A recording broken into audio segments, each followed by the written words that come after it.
Welcome, everybody, to this week's episode. We really appreciate you joining us. This podcast really shows us how we can all learn, live, and thrive off of each other. By sharing our knowledge through our conversations, we will impart some knowledge whilst learning ourselves how to progress even further. Here is your host.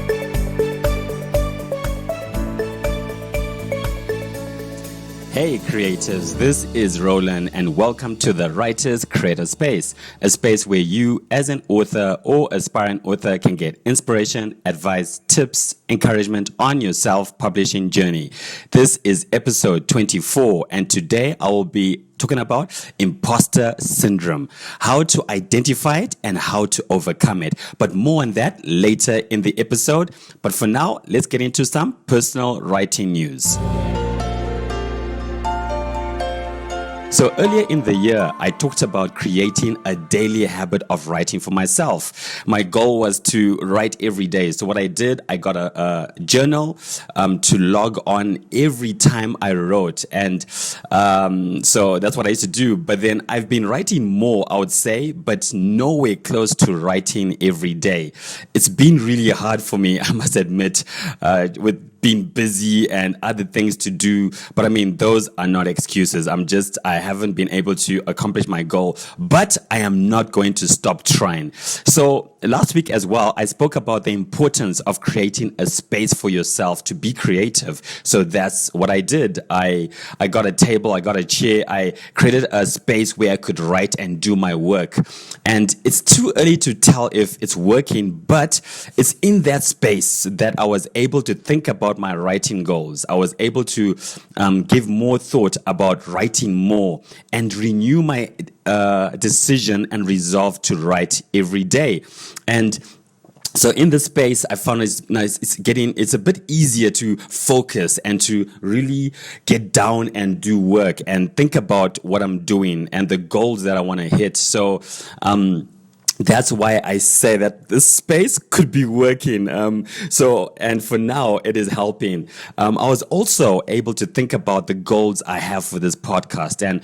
And out of all the things that I want to do, one of the main things or the way I want to be doing it is to be honest and be transparent about the challenges and about the trials and about the victories I am facing and even the lessons I am learning along the way. Because like you, I am on this journey and learning things.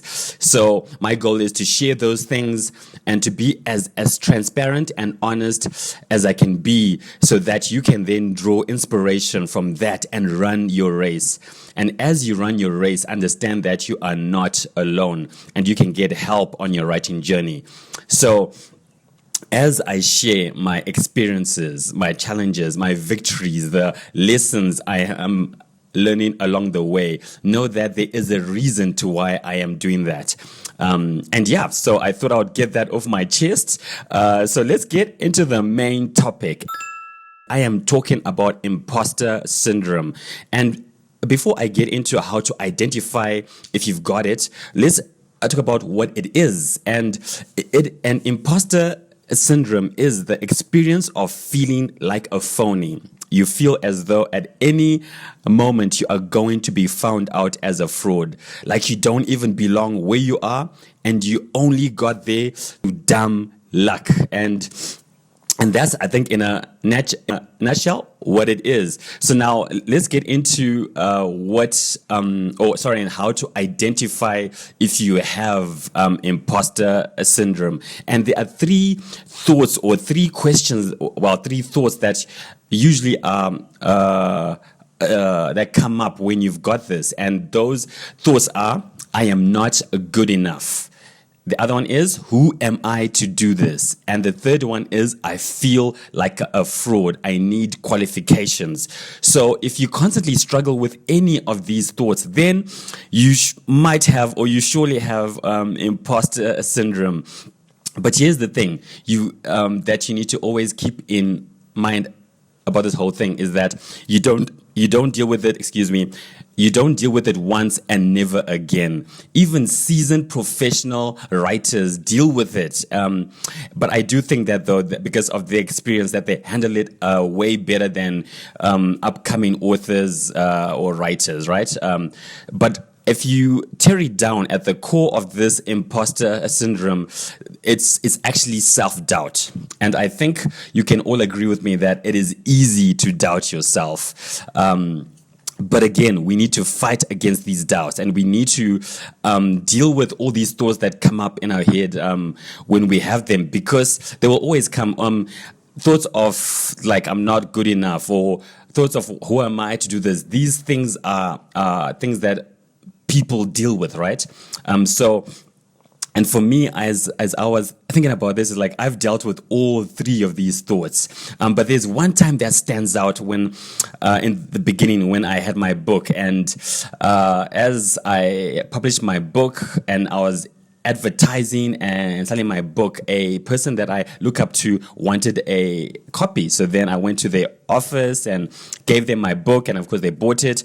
And as I was about to leave, they told me that they'll get back to me and give me feedback about my book after they read it. So I remember standing in that office, I felt like a fraud. I felt like an imposter, like I was going to be found out, and that they would tell everyone what an imposter I was. And I remember that feeling being really strong. And I also remember waiting for that phone call. Man, it was horrible, man. I thought there were comments like within a week and say, hey, there's your book back. You are not a writer, you suck. Man, it was stressful, and at that time I didn't know what it was. And of course, as I then read into it, and I remember listening to this podcast where they were speaking about it, and I was like, hey, wait, that's what I am struggling with, and to hear that even seasoned writers were struggling with that gave me comfort. So it's real, right? Imposter syndrome is real, but it can be overcome. Firstly, before I get into that, I want to just say that, talk about two things that I think we can do to help if we are really struggling with this thing here. And the first thing that you can do or that you can use is that you need to know firstly, you need to know that you are good enough. I don't know what happened there. Even if you are about to begin your writing journey and you don't have the skills yet, you don't have the knowledge yet, know that you are good enough. You can get it done, and you are the right person for the job. You are not a fraud, and you have a story to tell that someone needs to hear. And learn to back yourself up, right? Learn to back up yourself with your words, which will trigger the right kind of thoughts and pictures, because as humans, we gravitate towards pictures, and not just any picture, but the most dominant picture in our heads, right? So our words, of course, create the pictures. So if you keep on telling yourself, for example, that you suck as a writer, you can only imagine the kind of picture you are creating for yourself, especially if it's the most dominant. So remember, back yourself up, encourage yourself, encourage yourself all the time. And as you do that, your words create pictures. So if they are positive words, it's a positive picture. It's a picture that's going to grow you, that's going to challenge you, that's going to spur you on. But if it is negative, it's going to tear you down. It's going to discourage you. It's going to take away that energy that you have to be all that you can be, right? So remember to use the right words so you can create the right pictures. And then the second thing that I think you need to do is be aware of the people you surround yourself with. Do they have your back, right? Are they encouraging you to achieve your goals? Do they believe in you? And this is so important, because if you struggle with I'm not good enough, or self-doubt, and you're already tearing yourself down in your head, then it's not going to help by surrounding yourself with people that don't believe in you. And it's not going to help with people who are telling you how much you suck and how much you're not a good writer. It just doesn't help the situation. So I think I'll stop here with just some insights on how you can overcome this thing. But there are so much more. There's so much info on how you can deal with this, and you can just do your own research. But I think for me, these are one of the main things that helped me as well as I began to back myself up, right? As I began to tell myself better things about myself and about my writing ability and the things that I could do, so and also surrounding myself with the right people. So that is my hope, that you've been encouraged by that. And remember, it can be overcome, and it's something that will always come in. Self-doubt will always come on. I don't think there's anyone who doesn't deal with self-doubt, right? I mean, we all do. But as writers, we need to know how to overcome those thoughts and not let those self-doubts tear us down and destroy what we are working towards, right? So with that, I have come to the end of this episode, and I would really love to hear what you thought about this whole thing. How do you deal with imposter syndrome, right? How do you deal with self-doubt? Please let me know.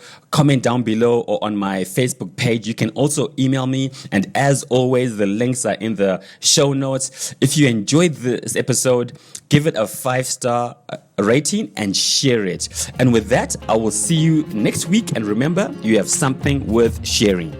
Loved what you've heard on this week's episode? Well, the answer is simple. It would mean the world to us if you could head over to iTunes and leave us a 5-star review and feedback. Spreading the word really is the best way to grow our podcast and achieve even greater things. Thank you.